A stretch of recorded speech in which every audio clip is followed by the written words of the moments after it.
What is good, y'all? It's your boy Coach Smooth back here with the Cleveland Browns rebuild.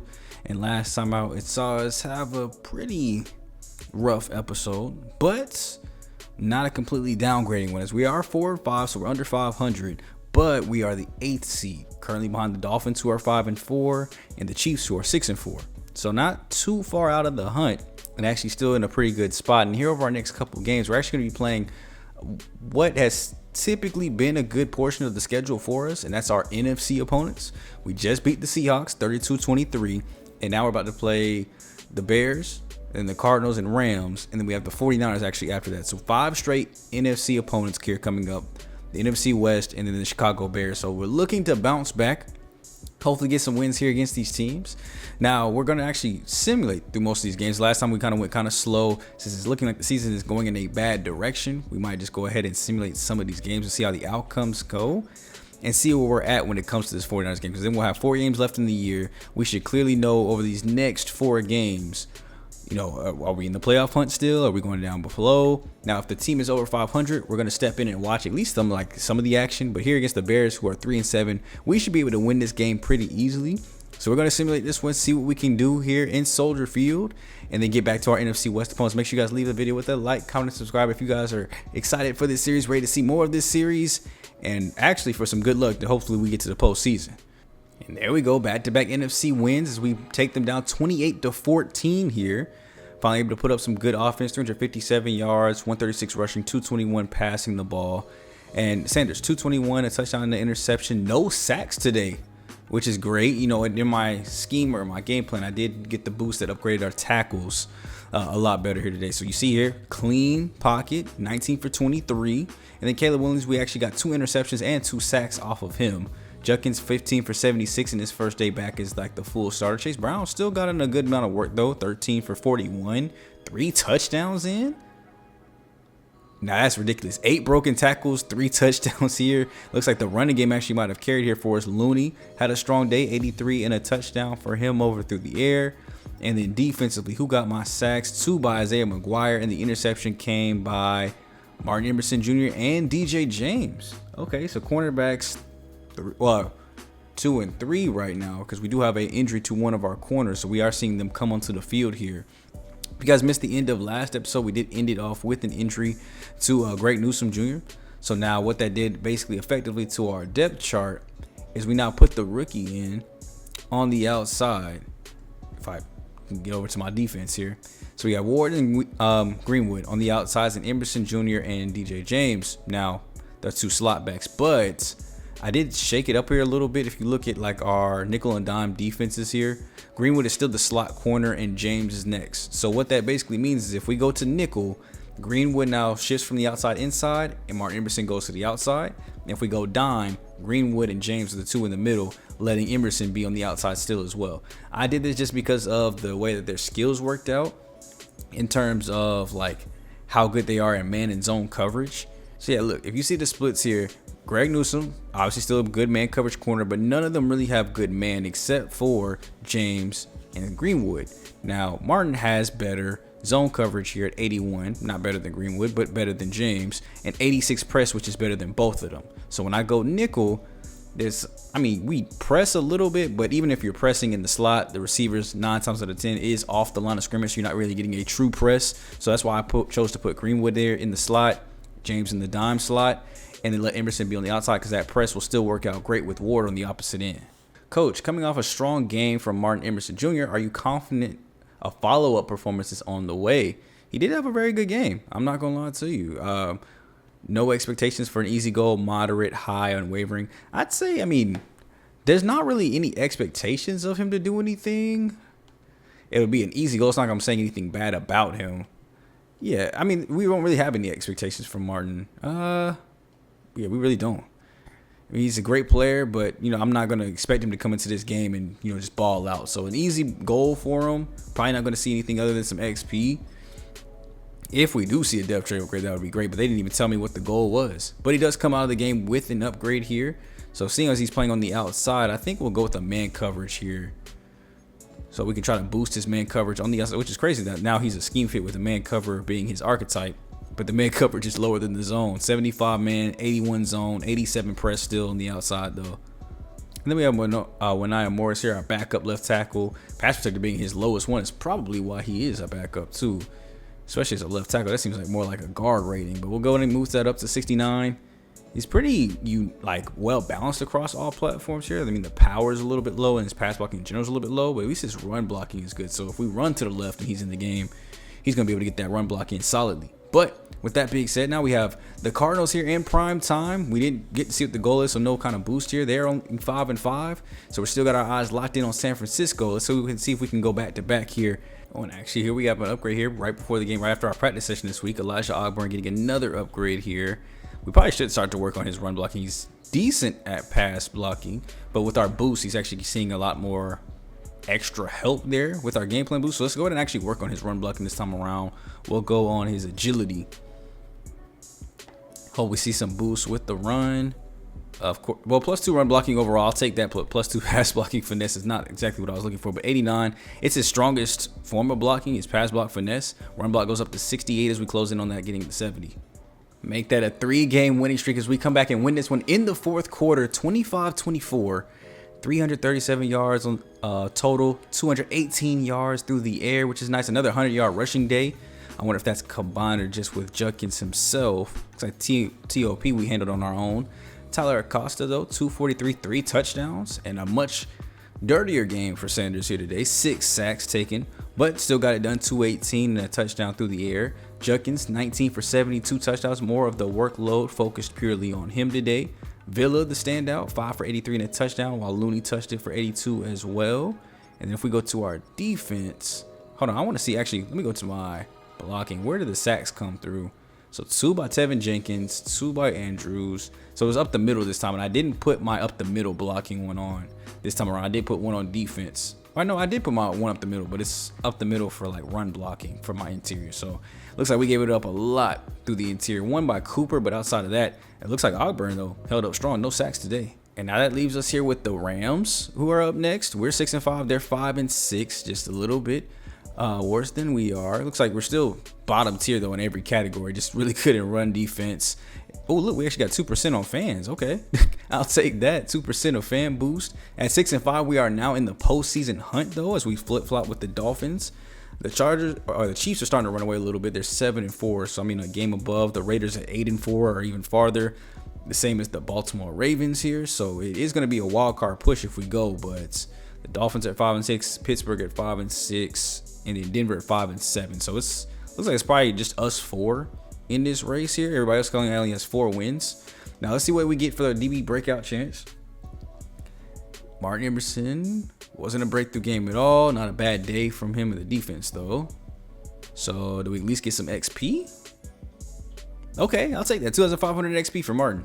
All right, so we're not really looking too much at offensive line here this year, but I did want to. I'm just going to put focuses on the top offensive lineman interior. It's not really a deep class. I doubt we'll have a chance to go after one of these top guys here. So I'm looking more at these round 2 and 3 options. B, pass blocking is pretty intriguing, but A, run block power, C, run blocking overall. So he's going to be definitely more of a power dude, but that actually might set up for some good starting points here. Yeah, I'm gonna get a deeper look here at Jacob Gutierrez. That might be a good right tackle to go after. B, pass blocking. He's a power archetype, so we can kind of work on that. So we have a center, guard, and tackle that we're going to kind of just focus on here, key in on, just to see what more that gives us. We have, obviously, our scouts focusing on edge. We got tight ends being looked at, safeties and DBs. So I want to look and see what that looks like. We're not going to touch the scouting, though, until we get closer to the offseason. But we do have a couple upgrades here after last week's game.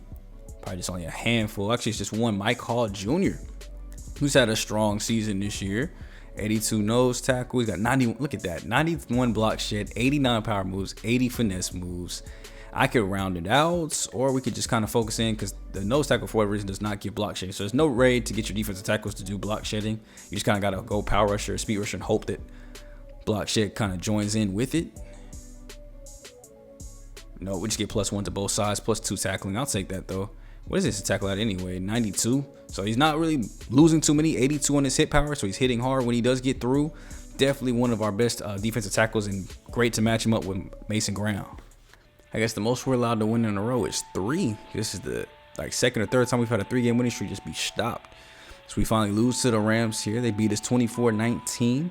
We did have a little bit come from behind victory here, 265 through the air, but just was not enough to go ahead and stop them on the ground or get our ground game going here. As you see, Sanders, 265, 2 touchdowns, only touched dirt once, only 1 sack, but he did have to attempt 46 passes too. To only get 1 sack in 46 attempts is crazy.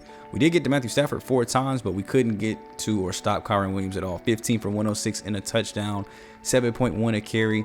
Shout out to Rich Looney, 12 for 133 and a touchdown of his own. And then defensively, I mean, we managed to get a lot of sacks here today. So who did they all go to? Garrett 1.5, McGuire 1.5, Carson was in the backfield for 1. So don't really know where to kind of point the blame on this loss. I guess we could have just stopped the run game better. Got to put that one then, I guess, then on the defense. I mean, if you see during our win streak, we only gave 23 here, 14, 24. Gave 24 again, we just didn't score. See, 25, 28, 32. So when we're scoring a lot, seems like we're getting a dub. There's only been twice this season where we scored over 24 points, over 20 points and lost. And both those times was when the defense gave up 30. But if we can score more than 20, we typically come out on top. And so as far as standings, so I guess the Steelers do have the tiebreaker over us. So they jump up ahead of us, but so do the Dolphins too as well. So I think that's more so what it is, because I think we have the tiebreaker over the Steelers, but I guess the Dolphins have the tiebreaker over them. So they get to be there at the 7th spot. The Chiefs are at 7-5. So this is like a must-win game here against the 49ers. Not really sure where this could end up turning out, but this is a very good 49ers team. Am I able to look at the complete standings without having to scroll back? Here we go. 49ers are the 8th best team in the league right now at 8-4. One of 4 teams here at that rank. If we look at just NFC right now, currently got the Giants, Commanders, Panthers. So they'd be the 4 seed right now. They are a division winner. So you have the South, East, North, and West. Okay. Sometimes it really does take me a minute to kind of remember which one of these divisions they are. And I've been a football fan forever, and I still got to take my time to remember that. But we're going up against the leader of the NFC West. Right now, we managed to take down 2 of the 3 teams so far. And now we need to just take out 1 more here in the San Francisco 49ers to keep our postseason hopes alive. Carson getting an upgrade after that sack performance here today. We'll go ahead and go with an upgrade here to his field general, because that will get a little bit of pass coverage boost too. So +5 for the morality. I like that. So he's at an 89 right now, +2 zone coverage. As he's sitting at a 78 now with the +3 boost. So I think that's going up to an 81 when we actually get into game. +3 to his tackle, which goes up to a 95. +3 block shot, which goes up to an 86. He's got some pretty good ratings there to like lead the middle of this defense, and that's what we're going to need here against this type of team, because you know they're going to be all over the field. So let's go ahead and make sure our strategy's right. Go ahead and take, like y'all told me, take these play sheets off. They're going to ruin everything here for me. How did we get 4-3 to platinum if we don't even use it?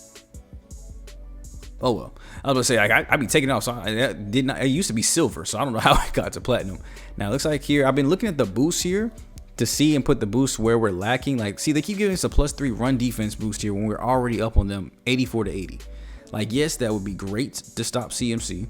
Don't get me wrong, but we also need to stop, you know, a lot of other people here on this team. So let me look in here, and the ones that they give me to are like really weird, like Hitimus, Stickamus. That would be more so like if I was playing in the games. Like, I don't know if the computer does that many hit sticks. So one of my favorites here, it looks like it went down to gold tier here actually. And that's okay for now. I'll upgrade it later. Gold tier is good enough because it's just because it's just power move. So I wanted to do that. Trench Barron's one I've been using a lot here too recently. That goes for the run game, which we are significantly lower in, but maybe we could just not run the ball too often. I say let's do that one, and I'm going to take off inside stuff. Well, let's take off pursuit on outside runs. Outside. Do I think they're going to go outside or inside more often, though? With CMC, it'd probably be more outside. But the way the game calculates it, I think they would still technically be inside if it's inside the tackles. I don't think they're going to run too much outside of the tackles. So I'm going to take that one off, and I'm going to throw on Dr. Dots here for our QB. And perfect timing, too, we'll be getting Greg Newsome Jr. back for this game. So now I can go back to my original setup here with having them 2 on the outside. And then I will go back to my slot corner being Greenwood. And I'm going to put Emerson back at the 2 spot. James will just be cornerback 5. So with that being said, though, we're ready to get to this 49ers game.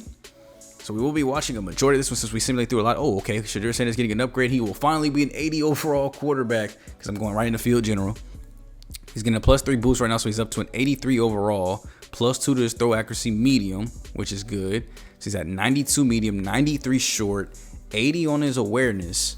So is the plus boost, like, is it 80 with +2 to be 82? Or is it 78 and the +2 is showing 80? I think it's that way around, because I mean, that's how the overall is working. We know he's an 80 +3 and it's showing 83, which just now puts him as the last ranked starting quarterback in the league. All right, I told y'all we're going to stop coming at home. So now we're at Levi Stadium in San Francisco. Ready to get this game kicked off here and try to get back on our winning ways. Avoid a losing streak, but it's not going to be easy. This is one of the strongest teams we faced all year. And I just realized that loss too last game to the Rams just ended our, like, what, 13-game NFC win streak. We were 13-0 against the NFC in our coaching tenure, and we just lost our very first game. Now, hopefully we can pick it back up here with the win against the 49ers. That also would mean that we've beaten some, teams that were the lead of their division back-to-back years, teams that went to the postseason. Shows this team can do it. We just got to do it on a regular basis here. As we jump into today's game, let's obviously get past the opening kickoff here. And we're going to go through this game relatively slow, but we're going to also relatively be in the booth because this decides what happens with the rest of our season. If we get this win and we stay in the playoff hunt, we probably slow down these last 4 games. If not, we probably get to the end of the year. But even with the loss, I don't necessarily think that we might be out of it. All right, 2nd and 3 here. Shedeur going to shot back, throw underneath. Villa's going to catch this one, and he's going to get down with it. So 2 quick short passes here by Shedeur, getting the offense off to a good start. Play action here out to our fullback as he gets, I would say, cracked, leveled, but really got kind of both of them. It's 3rd and 8. We need a big play here. Sanders going to step up in the pocket, throws out of a clean one, but into double coverage. I like the riskiness there of wanting to go find your number 1 there, Rich Looney, but that was, I mean, there's a dude on top of him and below him. Like, there was no way that was going to work. So, first drive ends up with the 3 and out. Actually, we can really call it a 3 and out because that first down was quick. So, 3 and out. And now it's going to be up to the defense to stop Brock Purdy. All right, Garrett at the bottom of the screen. McGuire at the top here. They're going with an easy handoff up the middle. I told you, it's going to be a lot more runs up the middle. Mason Graham there getting the TFL to start the day. Definitely could have used one more of those when we were trying to get you into X Factor, though. CMC's going to motion up to the line of scrimmage. Being coverage there. JOK is not going to be able to get him down. But fine taken down there by Chamari Connor. Almost called him Cooper. Makes me feel like I need to go play some more Sly Cooper or something again. Throw underneath Greg Newsome. First game back from injury, making the clutch stop there. 4th and inches. Great job there. Way to not fall off too deep. I don't know if Cecil Greenwood makes that same type of play. And now we get them to a true 3 and outs. They're not going to try to go for it here on 4th and inches. They're just going to punt this back to us. Yeah, I won't believe what happened. On the punt return, Great Newsome Jr. got hurt again. Now, hopefully it's just a minor injury. He literally just got back from being hurt. Dropping back here, Judkins motions in to go right back outside as he gets stopped there. Sanders going to step up, take off in the pocket, clear running room. Look at the blocks get set up down the field. Receivers came and helped him out a little bit there. 17-yard gain. I'm trying to look and see if I can see him over there on the sideline. No, I see Cecil Greenwood over there standing by the coaches. Dropping back here. Nick Bosa was about to get in there, but Jesse Villa got open just in time. Whew, that was crazy. Nick Bosa got off on our right tackle. Something mean. I have to keep in mind to see if they do this a lot, to see if they keep him at the bottom screen. If they do, I might have to switch our tackles. Going with the run player to the outside. Rudolph with the, I mean, it's a terrible block if you're just going to chase the man down from behind. That should have been an easy. I was looking at my tackle, so I didn't even know what happened. Dropping back here. Throw goes out over the middle, and he gets smoked. Jesse Villa just absolutely got cracked. I had nothing to say about that. I feel bad for him on that one. 3rd and 12. We're going to need a long play here for this one. We're going with the play action fake. Wide open over the middle of the field, though. Jerry Jeudy with plenty of running room. He's going to go up to the 19-yard line and get taken out of bounds. I guess they fell for the play fake because I don't know how else you leave the middle of the field that wide open. Sanders going to drop back under center here. Throw goes out, lofts it off to Rich Looney as he holds on. Haven't really gone to David Njoku yet today. I don't think he has a single target. Can he get one here in the red zone? Nope. We're going to go to Jerry Jeudy, who almost gets across the plane. Look at that. Half a yard away from the score. We have to get this one just to Judkins. Block long enough to get this touchdown, y'all. Cut up. And he's in the end zone. Touchdown. We're going to be on the board first here today. Great offensive drive. And it really came down to that 3rd and 12. Sanders staying calm in the pocket. And Judkins there. Great way to find the open hole. Everybody's like slanted to the right, trying to go get him. And he was just able to cut right back into an open gap. Purdy's going to drop back here. Pocket's going to collapse around him, and Isaiah McGuire's there. They might give Myles Garrett the half sack. They might give them the split on that one and give them a half each. But that was definitely all Isaiah. I don't know why they showed on Garrett. That was literally all him that did. Like, Myles Garrett would have gotten it, but McGuire was just a little bit faster. Throwing out to the flats here. George Kittle will make the catch. Slips through a tackler. But it'll still be 3rd and long here. 12 yards needed. Defense do not give it up like we did. CMC's going to motion out in formation. Emerson Jr. is over there. We're in dime right now. Looks like the throw is going to come out short underneath, and we knock the ball loose anyway.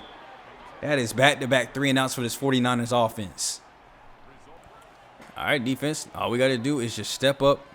Or offense. All we got to do is step up and get another point on the board. Pocket's looking good. Sack, though, as nobody was able to get open. Bryce Carmichael, 2nd TFL in the day, 1st sack. So that pushes us back 6 yards there. At least he's not losing a lot because he's not running backwards in the pocket here. Look at the wide open lane up the middle, though. Judkins gets us all the yardage right back. Still have yet to see David Njoku make an appearance in the pass game. 3rd and 9, though, could be a good spot for him. Look at the pass, bro. Hold up, and no. First of all, they called that dead before he was even down. But let's look, bro. Okay, drive. That's a decent play. I'm not gonna lie to you. But let's first talk about this offensive line. Look at our right guard here. This is Tevin Jenkins. Or left guard. Look at him hold up on this block against Carmichael. Look at him lose it and then come back and recover. If Sanders just steps up to the left, this is what I don't know how we can fix this. I feel like a higher awareness rating should impact something like this, like a quarterback stepping up in the pocket, being able to evade the pressure. Because look at this. It's an easy step to the left. Now, as far as who's open, you can kind of dip that one over to David Njoku. Who's probably going to get cracked, though. It's a risky interception. You can go underneath. It's not going to get you the first down. Nothing else really past that. I mean, everything else is pretty much covered. You really have to take the drag underneath or go risky with David Njoku over the top. That's your only 2 options. And we have a 2-minute drill here right before the half. Still 7-0. Both offenses are kind of looking pretty stale here so far. Look at that. Great play there by Looney. Way to come up and catch the ball. So we have all 3 of our timeouts.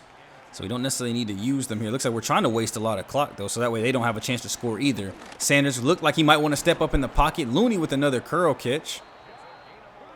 Dropping back. Throw goes out. David Njoku with the great catch there for the first down. Finally getting to see him get his first catch here of the day. We call our 2nd timeout. That was a big catch and run. Now, we only have 1 timeout left, but 53 seconds, y'all. Like, we are not in field goal range. Let's have a little bit better clock management. Pocket's looking good. Finds it over the middle. That's David Njoku again running through a tackler. That's Fred Warner, too. That is not an easy tackler to run through. 28 seconds left as they hurry back to the line and go empty here.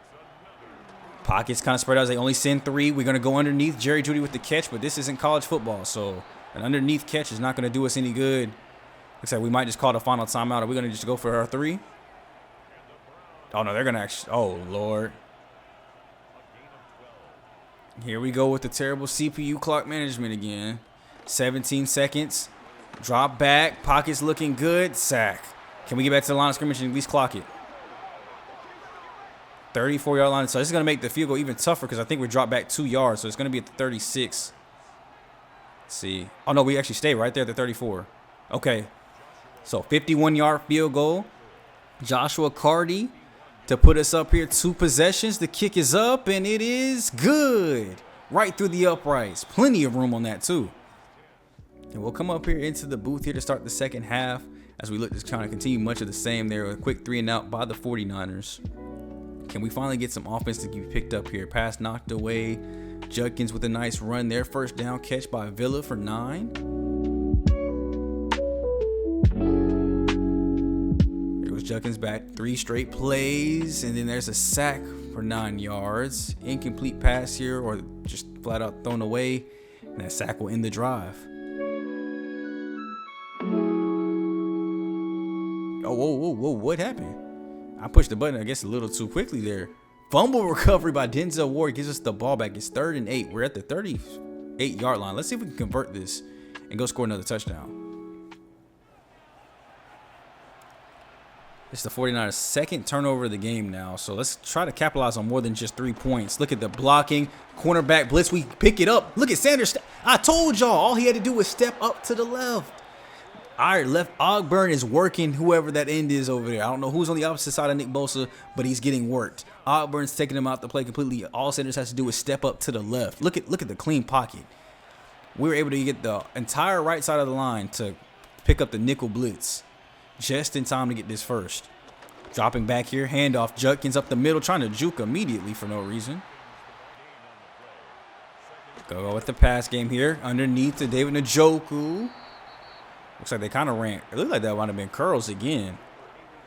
They've really been favoring curls here in this game. That's the 3rd time we've seen it run. 3rd and 5, though. Can we get another first down here? Blitz is coming off the edges. Bosa wraps around. Good play.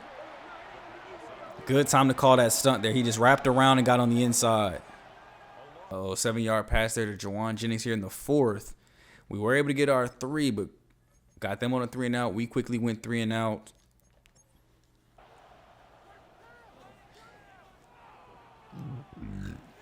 This is the first time we've seen them get into the red zone, so they're going to actually be able to put it in here this time. Play action fake, which wasn't even close to being a fake.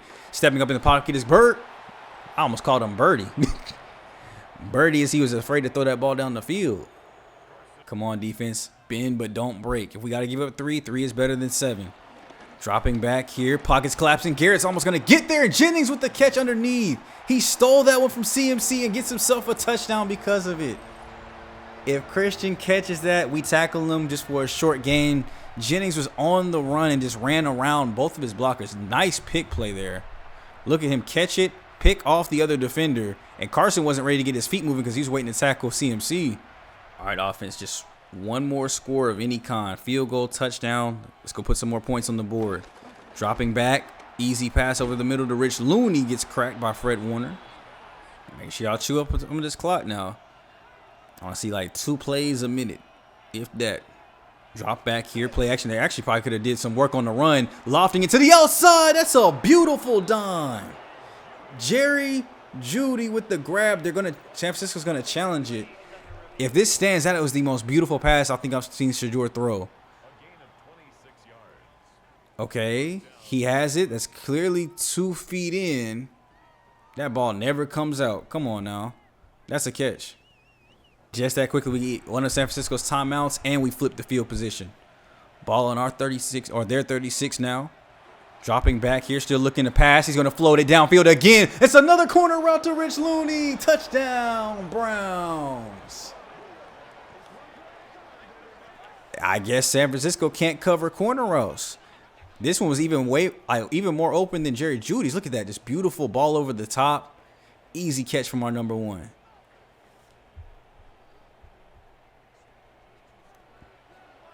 Well, this is a surprise decision. I guess they want to go up 21-7 instead of just 20-7. So they're going to go for 2 here.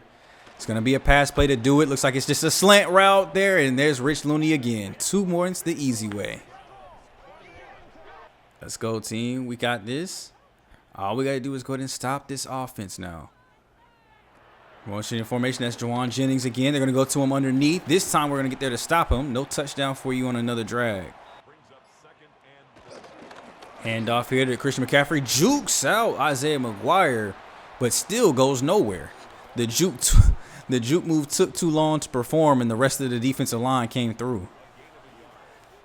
And because of that, now it'll be 3rd and 3 here. They're going to drop back for a pass. Purdy's going to look to get this out. Graham's going to get there. 1-on-1 down the field, and it's tipped loose. Almost caught off the recovery. Trying to find Jennings down the field. We knock it loose. Wow, I can't believe they're actually going to go punt formation. I mean, there's still 8 minutes left to go, but down 2 possessions, I would think this would be 4-down territory. At least for me, it would be. See outside there, not much running room for Emerson.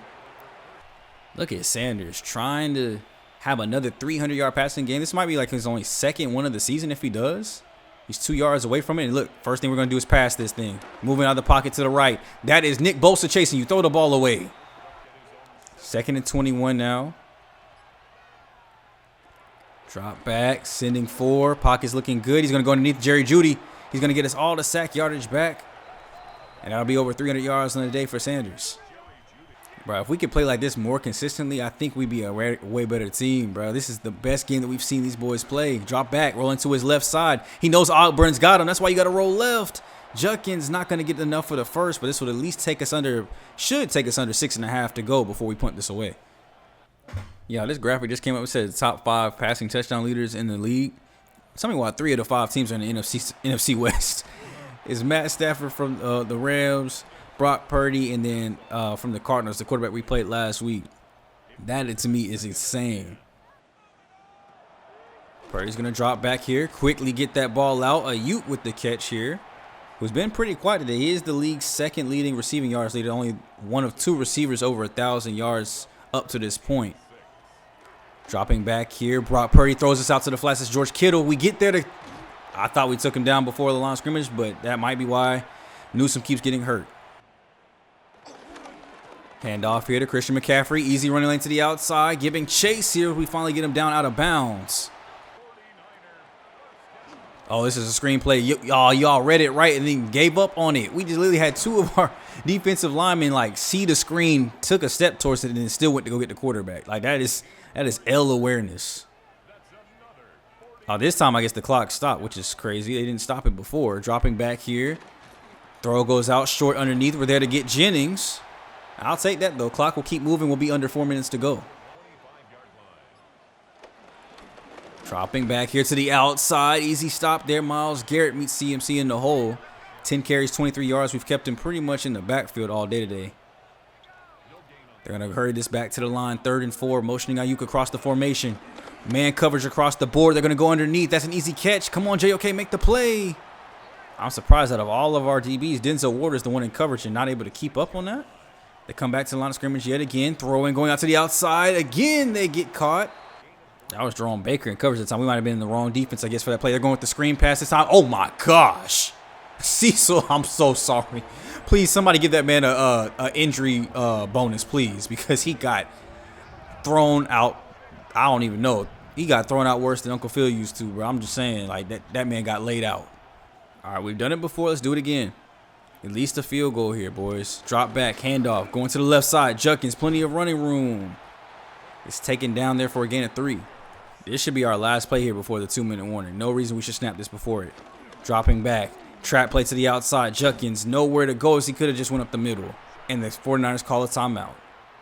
Come on, 3rd and 7. This is the most crucial 3rd and 7 of the game. Throw goes out. Jesse Villa with the catch. Gets taken down. They use their last timeout. But not before he gets the first down that is much needed. It keeps our drive moving. We're going to drop back. We're actually going to go with another pass play here. Throwing this one out to the sidelines. We catch this one. Judkins with the grab, and he goes out of bounds. They sent a blitz in here. We get the first down carry, though. Judkins hold on to the ball. That'll take us to the 2-minute warning with no timeouts. We should be able to end this ball game. Oh, they're coming out in victory formation, too. We're just going to go ahead and end it right now. We take down the San Francisco 49ers. This is what I'm telling y'all. We can beat postseason teams. We just have to do it more and more consistently. This will put us up to 7-6 and give us a good shot in the playoff race here. It looks like we're going to come back out and run a play after victory formation, which you don't see too often. There was still a lot of clock, so I'm surprised they did run one read option here to the outside. Oh, my gosh. Sanders. See? Look. Now y'all about to lead a game hurt. And there we go, boys. We get out of here with the victory, man. 21-14 against the San Francisco 49ers, too. Very tough team on paper, on the field. And we had them shut out really all the way in for a majority of this game. Only allowing 7 points till we got here in the 4th. They really looked like they could not move the ball at all against our defense. And today, Sanders just balled. 300 yards through the air. Run game was kind of stale, though, from what I could see. We didn't really have too many rushing yards. I think this is mostly just literally all Sanders here today. 341 and a touchdown. We gave it 215 and 2 touchdowns for Purdy. Yeah, you see a 12 for 30 and a touchdown. CMC didn't even have a good day. 10 for 23. Sanders 5 for 19. He did have that long 17-yard rush that helped out. Kittle, pretty strong game for them, but for us, Rich Looney, 7 for 96 and a touchdown. Jesse Villa, 6 for 82. Jerry Jeudy, 5 for 99, including that 41-yard toe tap catch. 3 sacks given up there today by Tevin Jenkins. He was getting worked up the middle. I'm not going to lie to you. We all saw it. Myles Garrett, 2 sacks of his own, though, to go ahead and combat that and get us this dub here today. Oh, look at it. 2 upgrades after that game. See, so what did you do? How did you get so much XP? Let me look at the progress history here. 75 tackles in the season got him 10,000 extra XP. I love that. So, I mean, he's a slot corner for us right now. So I think I'm going to use both of those on slot. Let's use one on slot. We'll use one on slot and one on zone corner. So +2 man coverage, +1 press. And then we use one. He's getting a scheme fit boost though now because we do want man-to-man corners. So I'm actually going to go. Let's go double slot maybe. No, let's just go man coverage. Scheme fit bonus is better than just being like your own person. So +3 man coverage, +1 press. So zone stays at 84, but now his man is at 84 too as well. So he's balanced out in that point, 77 press, and we'll keep him going as a man coverage corner from here on. Rich Looney getting an upgrade here. Not really much from the medium route running here, but I do want to just go with a playmaker upgrade. Gets him the scheme fit bonus for extra XP. Goes up to an 84 on that, +3 carrying, +3 release, +2 deep, +5 short route. Yeah, that was a smart one. +5 short route running gets him now to 93 and 90 on deep. Now, I need to find some way to get his medium route running moved up because that's still at 84, but 88 on his release, 97 on his spec catch, and 92 on his overall catching is exactly why he's our #1. And last but not least here, Zach Andrews, who held up his own on the right side. He's been doing good in pass coverage. I think we just need to get his run blocking a little bit better so we can get some more lanes. So I'm going with the power boost here. And let's see. +1 run block, +1 run block power, really +1s across the board. So 63, 70, and 77. So after a short little tour of the NFC, we end up going 4-1 this year. We would really love to go 5-0, but it is what it is, 4-1. We're back to the AFC. So we have the Dolphins, Chiefs, and Broncos here in our next 3, including, and then last but not least, the Ravens in the last week of the year. Chiefs are 7-6, the Broncos are 5-8, Dolphins are 7-6, and then Baltimore's 9-4. So we only really have 1 game left against what you can call easy team in Denver, but Miami's going to be a crucial game, and the Chiefs are going to be a crucial game, and those are the next 2. With them both at 7-6, just like we are, we're on the outside looking in right now. Pittsburgh's at 7-6, Miami's at 7-6, and they're the 6th seed and 7th seed respectively. So if we beat Miami here, we would jump into the postseason. Steelers, I don't know if the Steelers would stay ahead of us or we would just jump and take their spot. The Chiefs are on the outside looking in right now, just like we are, but still ahead of us. So that would be an important win. Then we go take a break with Denver and then Baltimore. So next time out, we're going to slow things down here. We are in the postseason playoff hunt here. So these next couple games are crucial to see if we get these victories here. So we're going to slow it down. It might take us 1, it might take us 2 videos. We'll have to see to get to the end of the season. But what I do know is right now, we're sitting in a very good spot. No injuries. The numbers aren't exactly on our side, but how we're playing in these victories are on our side. And let's just take a quick look at the stats here. Sanders, 2,920 yards, 20 touchdowns, 3 interceptions. He does not really get intercepted a whole lot. Very good at throwing yards, very good at throwing touchdowns. If we compare his numbers to last year, as far as yards per game, he's under it, so he probably wouldn't get there. He's better on yards per attempt, so maybe he's attempting more passes. So I guess there's a chance that he could go over where he did last year. I mean, he's only 300 away from where he had last season. Now, 20 touchdowns, only 6 touchdowns behind that, and the interceptions have gone way down, which is great. 64 sacks, though, at this point. He's still taking a lot of sacks. Now, we haven't seen too much this episode, though, which has been great, but still just taking way too many sacks here. Rushing the ball, pretty much about what you would normally see. For our rush attack, though, Judkins at 620, 8 touchdowns here this year. Brown, 4 touchdowns, 271. Rich Looney, 926 and 6 touchdowns, close to a 1,000-yard season here with 76 receptions. Would that be his first 1,000-yard season, though? Yeah, last year he only had 713, so he's already at career high in receptions, yards, and tied up his touchdowns. So 1 touchdown away from being a career high in that. Jerry Jeudy, 68 for 806 and 5 touchdowns. Villa, 472 and a touchdown. Compared to what he did last year, oh, you know, he had 795, so he's way down on his numbers. But so is Derek Njoku, 50 for 422 and 5 touchdowns. He's normally closer to 1,000. So we've really gone more so for hitting our top guys, our actual receivers over our tight end and slot. Sack numbers here this year. Brandon Cooper's giving up 21 sacks.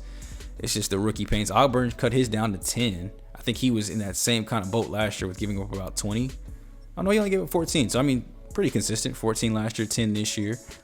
Defensively, Carson at 117 tackles, JOK at 116 sacks. Looks like Myles Garrett's at 16.5, while Mason Graham's at 9.5. Interception leader is Shamari Connor with 3. So not a bad season here. How's my rookie doing? Cecil Greenwood, 4 TFLs, a half sack, 1 interception, 75 tackles with 41 solos, 9 pass deflections. Actually leads the team. No fumbles or anything like that, but leading the team in pass deflections, that's great. Now, they do attack you quite a bit, so that's probably why you got so many. And that'll be where we end today's episode, man. So next time out, we will definitely be getting through at least the Dolphins, Chiefs, and we'll probably just simulate Denver's regardless of what happens. Like, even if we're in the hunt, we're in the postseason, we're definitely simulating it. I guess the only reason I would say we jump in might be to just jump to the fourth quarter if it's like a must win and we want to get in and see it, but we might simulate that game entirely. And Baltimore might be its own video separately and setting up the postseason or setting up the off season. So that's what to expect from the next coming episodes. If you guys are enjoying it, leave a like, comment, and subscribe. If you guys made it this far, thank you so much, and I love every single one of y'all. But head over to my community tab. I did put a poll up there. I am wanting to try to get into some newer games. So by the time that you guys are seeing this, is actually like a week after the poll's been out. But it should still be up in the community tab. Still would love to see you guys' vote. So head over that way if you guys can. Even a no is better than just no answer. So head over that way for your boy. But I love every single one of you guys. It's me, your boy, Coach Smooth, and I'll catch you guys later.